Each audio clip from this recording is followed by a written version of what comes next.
On the news, wife of former Deputy Senate President Beatrice Ekweremadu released from UK prison back in Nigeria. Tinubu eyes oil production in Ogoni land, taxed National Security Advisor NNPCL on further engagement. And DHQ reveals soldiers have killed notorious terror kingpin Bello Turji's second in command and 31 others.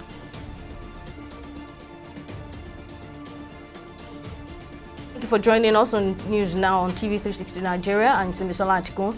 The wife of former Deputy Senate President Ike Ekweremadu has been released from prison in the United Kingdom and is now back in Nigeria.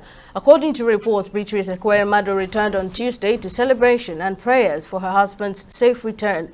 Ekweremadu, his wife Beatrice, and a doctor were convicted of organ trafficking by a UK court in March 2023. After a 6-week trial at the Old Bailey, they were found guilty of facilitating the travel of a young man to Britain with a view to his exploitation. While the former Deputy Senate President was later sentenced to 9 years and 8 months in prison, his wife backed 4 years and 6 months jail term.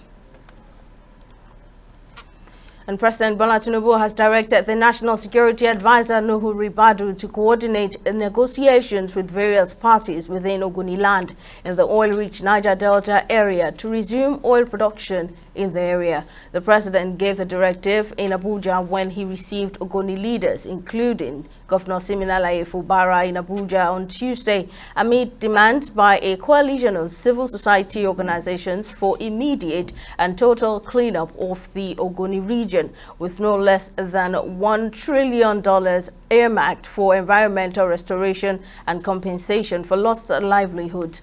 President Tinubu has now assured his administration will prioritize peace, justice, and sustainable development in the area. TV360's Victoria Konde has details in this report. Oil production in Ogoni land has remained dormant after extraction activities ceased in 1993 due to protest and unrest in the area. 32 years later, civil society organizations in the Niger Delta have expressed concerns over the Nigerian government's reported plans to resume oil production in the community, describing the move as a disregard for environmental justice and the rights of the Ogoni people. Those concerns have prompted this meeting between President Tinubu and Ogoni leaders led by Rivers State Governor Siminalayi Fubara. Tinubu commended the delegation for embracing the federal government-led dialogue and emphasized the need for collaboration, trust and inclusiveness to resolve lingering issues in the region. Collectively, we belong in this country. We are all responsible. As much as possible, we cannot in any way rewrite the history, but we can correct some anomalies going forward. Speaking further, the National Security Advisor commended the Ogoni people for embracing dialogue as a path to meaningful progress and enduring solutions. Your Excellency, the presence of this delegation is a testament to the Ogoni people's readiness to engage constructively in the pursuit of peace, justice, and sustainable development. Their willingness to participate in this dialogue reflects a shared hope for meaningful progress and enduring solutions. On his part, Governor Siminalayi Fubara emphasized the importance of resuming oil operations in Ogoni land. He thanked the president for his support of the Ogoni people and for welcoming an all-inclusive representation of the people. Because, Mr. President, the love we have for you, the respect we have for you, is just for you to say, you're behind that meeting, we should go back and continue the consultation with a timeline so that this issue of resumption of oil operation in Ogoni land will commence. Fubara further pledged the delegation's commitment to adhering to the president's instructions and providing the necessary support to achieve the federal government's objective. Victoria Akonde, TV360 News, Lagos. Well, let's get reactions on Tinubu's plans for negotiation with Ogoni leaders ahead of the planned oil production in the Niger Delta. I'm joined by environmentalist Mfon Edet. Thank you for your time. Now, what is your reaction to President Tinubu's directive to resume oil production in Ogoni land and his call for reconciliation after all this time? Thanks for having me. For me, I think it's a step in the right direction. It's very, very timely. And being that President was very, very specific in just stressing unity, reconciliation, and mutual trust among the community. And this can only, that's only the time that we can really get the benefit of what is being offered to them.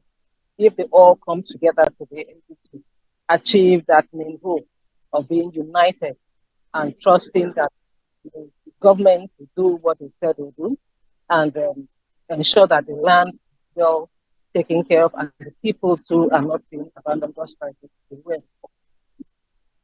Now, given the historical environmental degradation caused by oil extraction in the Niger Delta, what specific measures do you think need to be put in place to ensure that the environment is protected this time around? This time around, so that for oil exploration to take place, the Ogoni land has already seen a whole lot of environmental pollution, and starting all over again, we need for a whole lot of restructuring to be done. We have to ensure that the local community are being involved, because whatever you're doing is for them. And so if you carry them along and let them know the risks, the health implications of tampering with certain things that are being put in place for their own good, I'm sure they all work together. And then I also think the past experience have also shown that oil companies and government agencies may not always prioritize environmental and social responsibility. So, but the government putting measures in place to ensure that the people trust them, that they would really work hard, they would really, ensure that they do what they are saying, would ensure that the people gain the trust in them. And I also want to add that oil production can, genuinely raise some revenue and create a lot of jobs for the people there. But infrastructural development have to be put in place. They need to invest in a lot of infrastructural development for the people there, so that they can be in a better place to be able to partake in everything that the government is doing, like the schools, the hospitals, and if training, the whole of training needs to be done. So all this needs to be put in place for the people to see into what is being.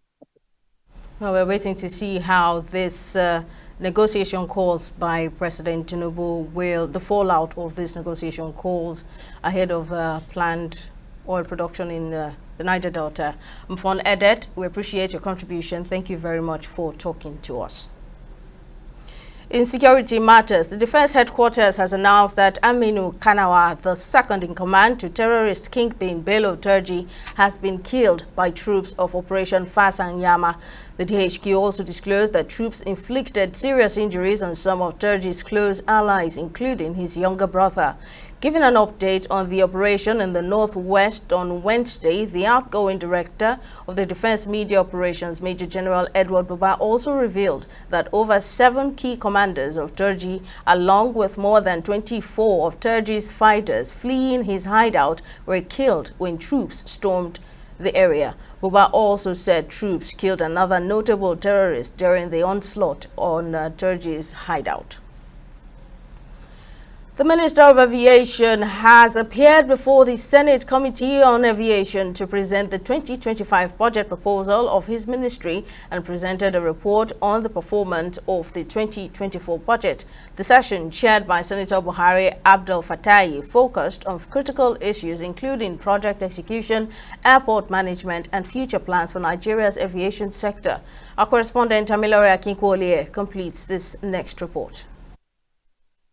During this presentation on the performance of the 2024 budget to the Senate Committee on Aviation, the Minister of Aviation, Festus Keyamo, disclosed that the ministry achieved a utilization of 11 billion naira from the 2024 budget, representing 38.4% implementation. The minister explained that the execution of the budget was concurrently run with 2023 budget, which was made possible through approvals from the National Assembly. For the personnel appropriation, sir, the total personnel appropriation was 1,009,378,928 naira 22 kobo, sir. The actual releases, sir, for personnel appropriation, out of the personnel appropriation, was 1,009,378,918 naira 22 kobo, sir. However, the Senate committee expressed concerns over the status of ongoing projects. According to the committee, 124 projects from the 2024 budget remains unfinished. The committee also highlighted the ministry's practice of transferring airport management to state governments. In response, the minister clarified that state governments are occasionally allowed to manage them when they formally request permission from the ministry. I know some states are building airports and handing over to federal government. How come federal government is relinquishing the airport back to state government, and how competent? No, it's when they approach us. It's just for the running, not the building. Most of them who hand them over to us, maybe when they build it 80% complete, they cannot complete it, they hand them to us to run. But in most of these cases, these are fully developed airports. They have runways, they have terminal buildings and all that. It's just for the management of the airports. On the issue of airport infrastructure, Senator Sani Musa highlighted the inadequacy of runways at the Abuja International Airport and Kano Airport, which both have only one runway each. He argued that this situation places Nigeria's capital at a disadvantage when compared to other countries. The committee also debated the establishment of the proposed aerospace university by citing existence of aviation departments in several universities. The truth of the matter, we always say we don't have money for lots of things. I don't see why we need an aerospace university. Abuja University is there badly funded. It could have an aerospace and aviation department there. There's a university built already in Abaji, not populated, not being used. It's there. Nothing is happening to it. What a private university is trying to build a school of aviation in Buari. So as a nation, we need to start learning how to consolidate our resources and work together in a cohesive manner, not working in silos. Among his responses, the minister attributed the delay in constructing runways in Abuja and Kano airports to contractors' increased financial demands. He also defended the establishment of the Aerospace University. The variation that the contractors are bringing is a variation I totally disagree with. As a responsible minister, I said I will not go ahead with this type of variation. I will not go ahead with this kind of variation. The president himself does not like it. He sees this as an avenue for fraud. The variation from 90 billion, they are proposing 532 billion. I will not accept it. Moving forward, the minister presented a 69 billion naira budget proposal for 2025. However, the committee deferred approval, citing concerns over ongoing projects. The session was adjourned for a week to allow for further deliberations on project execution and budgetary performance. Tamilore Akinkwole, TV360, Lagos. In the meantime, the Nigerian Senate, through its Committee on Public Account, has suspended the 2025 budget defense for the Office of the Auditor General of the Federation due to irregularities and lack of preparedness on the part of the Auditor General, Shaka Chira, and his team. The chairman of the Senate Committee on Public Accounts, Ahmed Wadada, halted the proceedings, citing discrepancies in the documents presented and the Auditor General's inability to provide satisfactory answers regarding the 2024 budget performance. According to the committee, the suspension may result in a zero allocation for the OAGF, as the Senate had set Wednesday, January 22, 2025, as the deadline for budget defense submissions to allow the Appropriation Committee to consolidate reports from various committees. The Office of the Auditor General for the Federation that is saddled with the responsibility of auditing ministries, departments, and agencies to ensure transparency and accountability in the management of public funds is before this committee, and this committee is saddled with the responsibility of auditing the Office of the Auditor General, and with those gray areas coming from the Office of the Auditor General, it is for, the onus is on us to do the needful, and the needful is for us to suspend the defense, treating the budget of the Office of the Auditor General for the Federation until those gray areas are cleared. And that's why we suspended the exercise to give room for the next agency, which is NAETI, and when they come back with the gray areas being put in the right perspective, and we find that worthy of approving the budget, we approve the budget. We'll go on a short break. Still to come on News Now, 22 democratic states and civil rights groups sue to block Trump's birthright citizenship order. Stay with us for details of this story and more.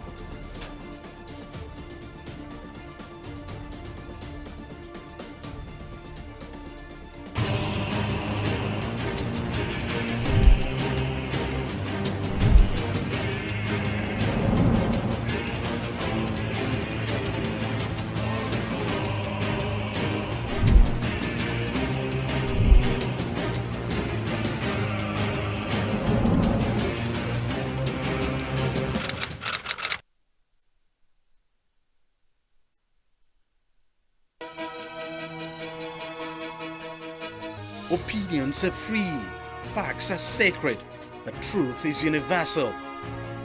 How, in practical terms, can we, for instance, de-escalate the tension? When you go into public office, you must be ready to answer to the people. We know where the enemy is. 3 places, the Lake Chad Basin, the border area between Nigeria and Cameroon, and then the Sambisa Forest. On Digi 360, we give you a complete dose of everything. Opinion, facts, and undiluted truth. I hardly believe what politicians say in this part of the world. A new Nigeria is possible, a future is possible. We delve into the issues, dissect it so that you can understand it, use it to take action. I don't think there's any need for any governor to look for grant for ranching. Digi 360, dissecting the issues.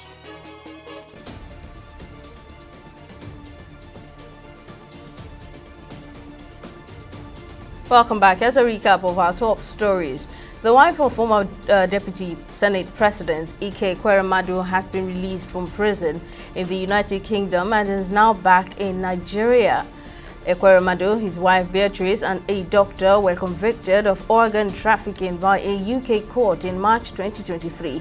After a 6-week trial at the Old Bailey, they were found guilty of facilitating the travel of a young man to Britain with a view to his exploitation. We also informed you that President Bola Tinubu has directed the National Security Advisor Nuhu Ribadu to coordinate negotiations with various parties within Ogoniland in the oil-rich Niger Delta area to resume oil production. The president gave the directive in Abuja when he received Ogoni leaders, including Governor Siminalayi Fubara, in Abuja on Tuesday, amid demands by a coalition of civil society organizations for immediate and total cleanup of the region, with no less than $1 trillion earmarked for environmental restoration and compensation for lost livelihood. President Tinubu has now assured his administration would prioritize peace, justice, and sustainable development in the area. In case you missed any of our news bulletins, and for more updates, you can catch us on Limex World TV and AVO TV, or log on to our website on www.tv360nigeria.com. You can also follow us on our social media platforms on Twitter, Instagram, and YouTube at TV360 Nigeria, or download our mobile app on Google Play Store, Huawei App Gallery, and Apple Store on Facebook. We're at TV360 Online.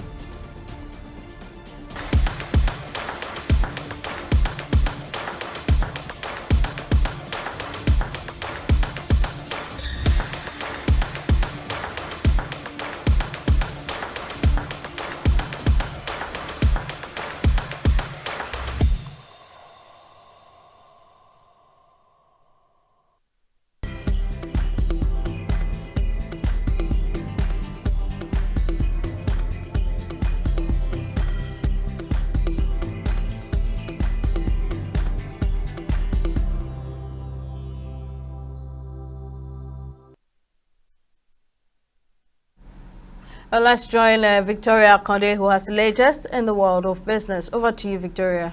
Thank you very much, Simi. Welcome to Business News. Now, as Nigeria continues to grapple with current economic challenges, the Manufacturers Association of Nigeria has highlighted the urgent need for the government to implement decisive and coherent economic reforms to address these challenges. President of the Manufacturers Association of Nigeria, Francis Meshoye, gave the charge at the 9th edition of MAN's Presidential Media Conference / 2024 MAN Media Personality Award on Wednesday. According to the MAN president, key areas of focus in 2025 should include enhancing policy consistency, improving Nigeria's business environment, and fostering economic diversification. When we have a relationship with another nation, in that sense, you don't wait till the winner emerges finally. You start watching the trends to see who is likely to be the winner, and have about two kind of a strategy at hand. And with advanced, you can continue to look at which strategy you need to concentrate them on. This is proactiveness. Okay? And immediately you are doing that, you try to look at the antecedents of whoever that is coming there.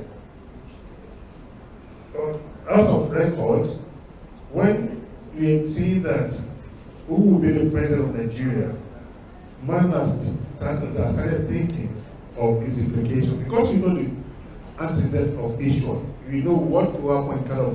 We will not know what the policies, but we know one or two policies that will come back. And we are not surprised of that. We are informer members, we have told them this will happen, and we have told them to buckle up, we have told them to be more compliant, and we are not wrong. This is expected to be done at the national level too. So when problems come in, the started to have been implemented. And when he announced all those things, China has started its own insulation strategy. So the question is, have we started our own strategy? We are not part of the government. Okay? So what you can do is that, government, this is happening, and what is your strategy? That's the right thing to do, rather than pushing the strategy. We can only push when we find no strategy that to address it. Right now, we would go on a short break and be back with stock market updates. Stay with us.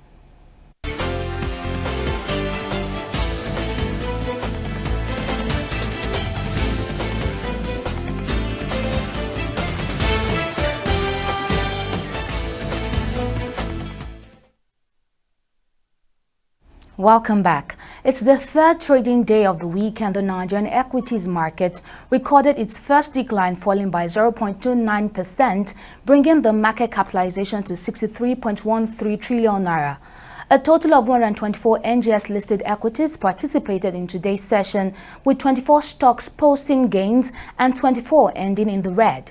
Multiverse Mining and Exploration led the losers, suffering a 9.87% drop to close at 10.05 naira per share, followed by May and Baker Nigeria.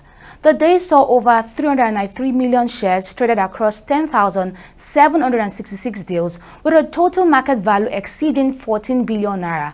And when this is compared to the previous NGX trading day, which is Tuesday, January 21st, today's figures show a 10% decline in volume, a 75% improvement in turnover, but an 18% reduction in the number of deals. Now, on the global front, Japan's Nikkei and the US Dow Jones ended in positive territory, while their counterpart, the UK's FTSE, bucked the trend, falling by 0.15%. Meanwhile, in the foreign exchange market, the naira continues its slide against major currencies, with the black market rates reaching 1,660 naira to the dollar, 2,050 naira to the pound, and 1,690 naira to the euros.